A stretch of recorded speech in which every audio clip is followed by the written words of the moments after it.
World hotspots, America's role in the world, and the state of the State Department itself. The nominee for Secretary of State, Mike Pompeo, spent this day discussing all those issues. Lisa Desjardins reports on the CIA director's confirmation hearing before the Senate Foreign Relations Committee. After the cameras cleared, one of America's top spies set out to defend his qualifications to be its top diplomat. The story is I'm a hawk, I'm a hardliner. Mike Pompeo, a former U.S. congressman and Army officer, stressed he believes in diplomacy. There's no one like someone who served in uniform, who understands the value of diplomacy and the terror and tragedy that is war, like someone who served in uniform. It's the last resort. It must always be so. The best outcomes are always won at the diplomatic table. Pompeo also pledged to make America's diplomats feel relevant again after the stormy tenure of Rex Tillerson at the State Department. Will you be a yes man?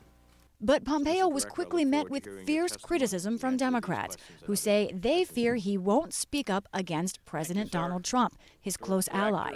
Some of those Democrats voted to block Pompeo from becoming CIA director last year, as did Republican Senator Rand Paul, who spoke about his objections today. And my main concern is that will you be one who will listen to what the president actually wants instead of being someone who advocates for us staying forever in Afghanistan, another Iraq war, bombing Syria without permission? With Paul opposed and ailing Arizona Republican John McCain likely to miss confirmation, Pompeo will need at least one Democrat's vote.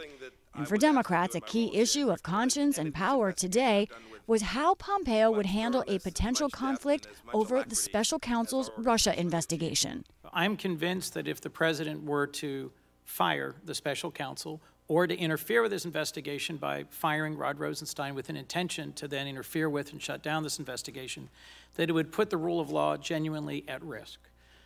If that were the case, and if that happened, would you resign your post as Secretary of State in order to demonstrate that we are a nation of laws, not of men? Senator, I haven't given that question any thought. My instincts tell me no. My instincts tell me that my obligation to continue to serve as America's senior diplomat will be more important at increased times of political domestic turmoil. Pompeo said he has spoken to Special Counsel Mueller as part of the Russia investigation, but could not say anything further due to confidentiality. I want to know your views. Another heated topic, Pompeo's past opposition to the Iran nuclear deal.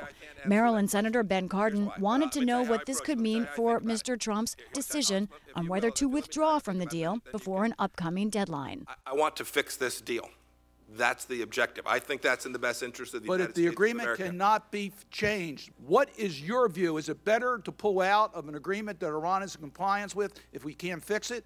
Or is it better to stay in the agreement? Senator, yes or no? No, Senator, it's not a yes or no question because it's a hypothetical. We're not at that point. As Cardin pressed, at one point, Committee Chairman Bob Corker stepped in. I wasn't asking the president's position. I want to know your view on that. I think what Director Pompeo is saying is that's also his opinion. Is that correct? Senator, that is correct. Pompeo told the committee there was no evidence the Iranians had broken their part of the deal. But it seemed more a question of the deal's importance. Pompeo had this exchange with Arizona Senator Jeff Flake, implying low risk if the deal ends. Iran wasn't racing to a weapon before the deal. There is no indication that I'm aware of that if the deal no longer existed, that they would immediately turn to racing to create a nuclear weapon. Iranians themselves have said they could resume enrichment within days if the deal ends. So to quickly switch to Russia, Asked about Vladimir Putin, Pompeo indicated the U.S. should use all of its tools to push back against Russia and that he sees Putin as a Cold War-style adversary. I'll take Vladimir Putin at his word that the greatest failure of the 20th century was the dissolution of the Soviet Union. Pompeo defended the Trump administration as countering Russia, at one point appearing to boast about the U.S. killing Russian mercenaries operating in Syria in February. In Syria, now a handful of weeks ago, the Russians met their match, and a couple hundred Russians were killed. That's a big deal because the Pentagon has been quiet on the subject. U.S. officials have only conceded that scores of Russians were killed. perhaps I just want to start with some of your language New Jersey's Cory Booker pushed Pompeo on a social issue, gay marriage, now legal and recognized by the State Department. When I was a politician, I had a very clear view on whether it was appropriate for two same-sex persons to marry. I stand by that. So you do not believe it's appropriate for two gay people to marry? Senator, I continue to hold that view. But Pompeo also insisted that LGBTQ rights are human rights and that he wants a diverse State Department, strengthening the agency. As a CIA director, I have honored and valued every single CIA officer, regardless of race, color, sexual orientation. I've treated every one of our officers with dignity and respect. I've promoted them when they deserve it. I've held them accountable when they deserve that as well. I promise you that I'll do that as the Secretary of State. Another heated topic, Pompeo's past statements about Islam and Muslims, especially after the 2013's Boston bombing, and his appearances on a radio show that contained anti-Muslim rhetoric. Today, Judy, Pompeo insisted he is a tolerant man with a history of defending all religious rights. So, Lisa, tell us, who are the key votes here on this confirmation question, and what are they saying tonight? There are 14 Democrats who voted to support Mr. Pompeo when he was the nominee for CIA director. They wanted him in that job. Those are the ones to watch. Already one of them has said he's a no on Mr. Pompeo for State Department. I talked to several offices of those Democrats, and they're undecided tonight. Honestly, I think they're waiting to see which way the wind blows on this hearing, how he is perceived after this, and to meet with him in person.